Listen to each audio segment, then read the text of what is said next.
Roma. I loved Roma. I just saw Green Book. I love that.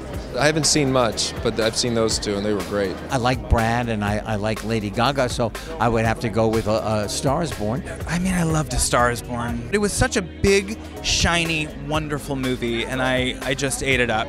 I mean, I really loved Roma. That's what cinema should be. You know, he acquired all these tools, making these massive films.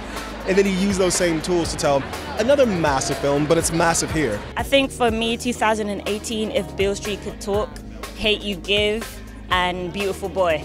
Those are the three movies that stood out for me. I like Black Panther. Black Panther. Black Panther. First off, my Howard alum, Chadwick Boseman, did his thing. And then also it was just a moment where youth of color really got to see themselves represented in such an immaculate way. So it's so amazing. I'm a huge fan of the MCU and Black Panther. That movie and both Infinity War were incredible. I think those movies have been overlooked for a long time. There's a lot that Marvel has done that's actually been fantastic, and people just sort of put it in the category of superhero movie instead of acknowledging what they've really been doing for the past 20 movies, so it's great to see that happen. I mean, of course, I like Crazy Rich Asians. It was like a rom-com with an insight to a culture that I don't know enough about, and so it was interesting weaving the story and making it relatable and interesting, and the performances were so different and nothing was monolithic about it, so I like that. I'm a big fan of the Sicario series. So Sicario 2 was one of the greatest. Like, Benicio del Toro can do no wrong in my eyes. I recently watched American Animals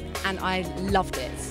I thought it was really kind of daring and different, and yeah, I really loved it, loved the performances. Black Klansman was pretty dope. I went to school, I went to the University of Virginia, so that footage at the end of Charlottesville, for me, immediately, it'd be a visceral reaction, brought some tears. 8th grade.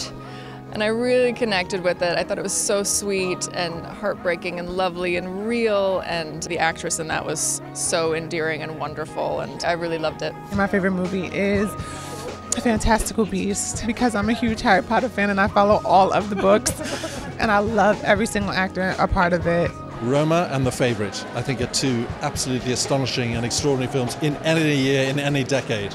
And I've been around a long time. They were completely individual, unique, hilarious and heartbreaking by turn, and to have all of those things in two movies feels like you've won the lottery. I liked Isle of Dogs, which I have a little part in because I love everything that Wes Anderson does. But movies that you're not in. Movies that I'm not in, I don't see any of those. That's